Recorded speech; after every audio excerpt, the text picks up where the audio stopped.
چاند رات لوگوں نے سمجھا ہے کہ یہ شاپنگ کی نائٹ ہے، چاند رات جو ہے وہ انجوائمنٹ کی نائٹ ہے.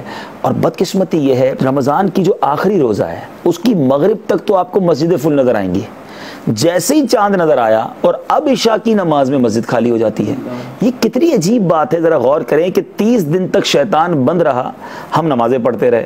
جب شیطان چھوٹا تو معاذ اللہ کہیں ایسا تو نہیں کہ ہم اپنی عادت کے ذریعے، اپنے ایٹیٹیوڈ کے ذریعے یہ میسج دے رہے ہیں کہ تو 30 دن بند رہا تھا، اب تیرے استقبال کے لیے ہم نکل کھڑے ہوں. یہ رات شاپنگ کے لیے، شاپنگ سینٹر میں کیا ہوتا ہے فرحان بھائی بتانے کی ضرورت نہیں، کتنی بے پردگی ہوتی ہے، مرد و عورت جس طرح معاملہ ہوتا ہے. وہ رات بڑی اہم رات ہے اور میں آج آپ کو بتاتا ہوں کہ اس رات کو لیلۃ الجائزہ کہا جاتا ہے. اس کا مطلب ہے انعام کی رات. جی، یعنی اس رات کو ایک روایت کے مطابق اللہ تبارک و تعالیٰ اس رات گویا مزدوری عطا فرماتا ہے. رمضان کی جب آخری رات آتی ہے تو اللہ تبارک و تعالیٰ فرشتوں سے پوچھتا ہے، فرشتوں اس مزدور کے بارے میں کیا کہتے ہو جس نے مزدوری پوری کی؟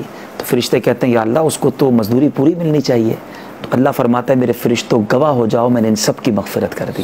بلکہ ایک روایت کے مطابق پورے رمضان میں جتنوں کی مغفرت ہوئی نا، آپ سوچے پورے رمضان میں کروڑوں اربوں بخشے جاتے ہوں گے اللہ کی رحمت سے. رمضان کی عید الفطر کی چاند رات اس تعداد کے مطابق سارے لوگوں کی مغفرت ہوتی ہے. فرحان بھائی آپ مجھے بتائیں اگر مثال کے طور پہ کوئی مزدور کسی سیٹ کے یا مزدوری کرے اور جس دن مزدوری ملنی ہے اسی دن بھاگ جائے تو لوگ کہیں گے نا بے وقوف ہے.